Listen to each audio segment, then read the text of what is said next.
Today is December 25th, and we just spent the morning reading on our own, together in one room, our guests and the resident community, the Guide to the Bodhisattva Way of Life.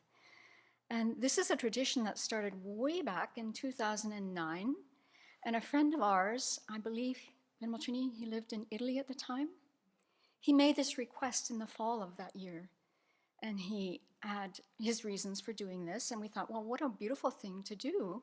We're going to do this on Christmas Day. So this has continued every year since then with a growing number of people in the room. So I've been struggling as to what verses I could share with you that struck me today. Every time I read it, and I do make little notes each year, different verses stand out in different ways for different reasons. And so these verses that I'm choosing to share with you today,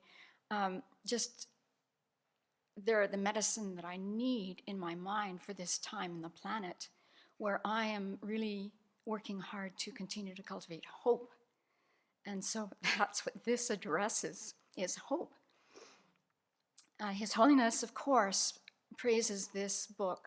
It has many titles, it has many translations, many commentaries, but he says, this is the best text for learning about the awakening mind of Bodhicitta, the best. So Venerable Chödrön has taught the first 8 chapters of this book in the past. They're on our YouTube channel. Geshe Dadul taught part of chapter 9. Venerable Sangye Kadro taught all of chapter 9. There's so many resources. So if you're coming to this text for the first time and wondering, how do I make sense of some of these verses? Some of them are quite straightforward. Some of them are a little bit obscure. Some of them, from my mind, are very obscure.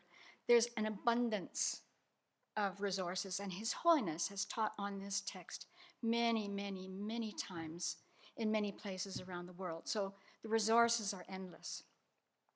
So I thought I'd start with verses 7, 8, and 9 in chapter 1. So verse 7 says, all the Buddhas who have contemplated for many eons has seen it to be beneficial, for by it the limitless masses of beings will quickly attain the supreme state of bliss. So Venerable Chödrön in her commentary says, Bodhicitta makes supreme happiness a reality. There you go. This is going to be the recipe for how to get there. She says, when we meet people who have love and compassion, and maybe even bodhicitta, we know how good we feel around them. So bring to mind people that you just naturally, you feel good around them. They're likely our teachers. Look at it from the point of view of the person who has bodhicitta and how happy that person is all of the time. Because when you have bodhicitta, you don't fall into rage or despair or resentment or discouragement or anything like that. Your mind is very optimistic and goes forward without having unrealistic expectations. Wow, do I want a mind like that? If we have and hold on to unrealistic expectations, we all know this, right? When they're not fulfilled, what happens? We get depressed. We get angry. We throw in the towel and say, forget it. And if we do that, for sure, as you know, we're never going to develop the qualities that we really want to develop. Bodhicitta makes the mind perpetually optimistic and happy in that way and enables us to keep going forward. We need that right now. So, verse 8. Those who wish to destroy the many sorrows of their conditioned existence, those who wish all beings to experience a multitude of joys, and those who wish to experience much happiness should never forsake the awakening mind. So I'm going to go back now to Venerable Chödrön's commentary. And she says this. And she says this verse talks all about how bodhicitta accomplishes our wishes. Those who wish to destroy the many sorrows of conditioned existence, people who are fed up with samsara, fed up about getting born and reborn and again, are you sick of that yet? Under the influence of afflictions and karma, are you sick of that? People who are fed up with the 3 kinds of dukkha, the dukkha of pain, change, pervasive condition dukkha.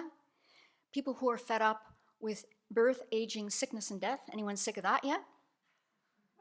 Not getting what you want, getting what you don't want.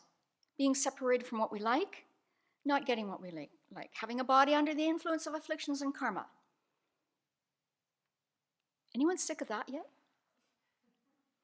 Bodhicitta will help us destroy the causes for that kind of life. Bodhicitta. Now, a few years ago, I will tell you this, and it really shook me up. Someone I know who's been practicing the Dharma at that time, this is probably at least maybe 13 or years more ago. So that person had been practicing twice as long as I had, said to me on a walk down the road, you know, I'm not really sick of samsara yet. And I was like, this is a person I respected, and I was speechless. So I just sort of thought, I think I'm just going to try and listen here and not say anything. And then he was explaining why he wasn't sick of it yet, and it made total sense to me. And then after that, I thought, oh my God, am I sick of it or am I not sick of it? And I have to keep checking, because Venerable talks about the glitter of samsara, right? There's so much glitter, and our senses, we're in the desire realm, right? Hello, Santan, hello. Desire realm, all the senses are firing all the time, even in my sleep, I think. So, you know, there's things like, you know, the excitement of where I haven't been on the planet yet that I'd love to go to. Or maybe it's just, you know, the excitement and the intrigue of AI. What advice can I get from AI? What can I create with it? What can I do with it? Maybe I could write a BBC with it. Maybe it would give the BBC.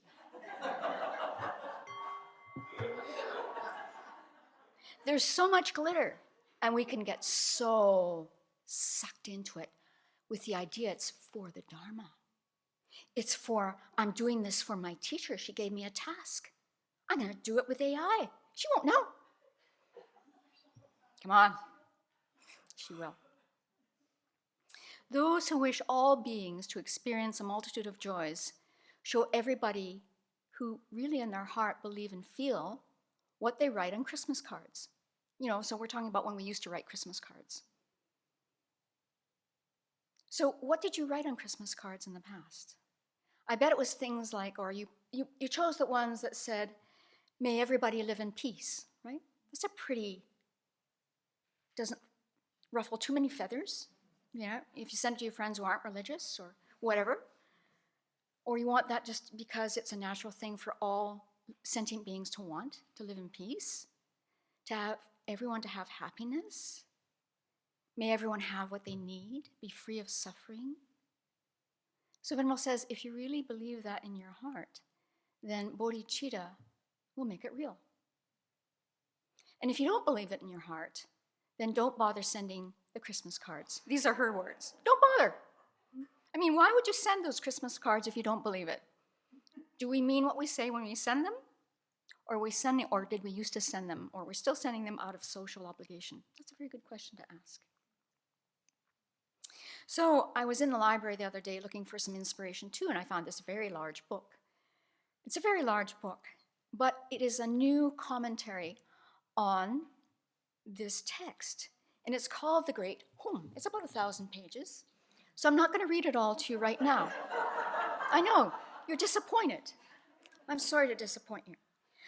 It's a book, the commentary is by Minyak Kunzang Sonam, and it's translated by Douglas Duckworth. So I opened it up because I wanted to see how he translated it. And here's what grabbed me right off the bat. And I actually signed it out, Venerable Lamso. The dedication reads, this translation is dedicated to Professor Jeffrey Hopkins. So I thought I'd read to you, I know it's getting to be longer and longer. His Holiness says of this book, Shantideva's Way of the Bodhisattva is venerated by teachers of all the Tibetan schools, and many scholars have written commentaries on it. When I received teachings on the Way of the Bodhisattva from Kunu Rinpoche, he often mentioned the excellent commentary by Minyak Kunzang Soman. a disciple of Jamyang Khyentse Wangpo, I welcome this translation of that text into English. So I know this is getting longer and longer. I think I'll just read to you briefly what he says about verse 9. And verse 9, in Stephen Batchelor's translation, and all of these translation texts are very, very different. The moment an awakening mind arises in those fettered and weak in the jail of cyclic existence, they will be named a son, daughter of the Sugatas, and will be revered by people and gods of the world. So the translation says, furthermore, even while those afflicted by the truth of suffering and origin have not achieved any other qualities of abandonment and realization, they are said to receive this benefit immediately upon initially generating the spirit of awakening, Bodhicitta.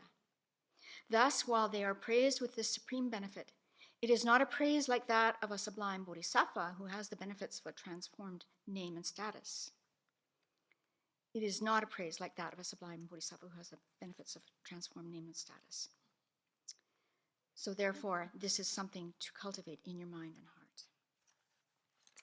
So in this moment, the people in this room and the people seeing this video eventually online, we have to admit that we are in this very rare and unusual circumstance of having the luxury and the opportunity to have the time and the circumstances to read this text, to think about it, to have contact with and have made contact and hear teachings from authentic spiritual teachers.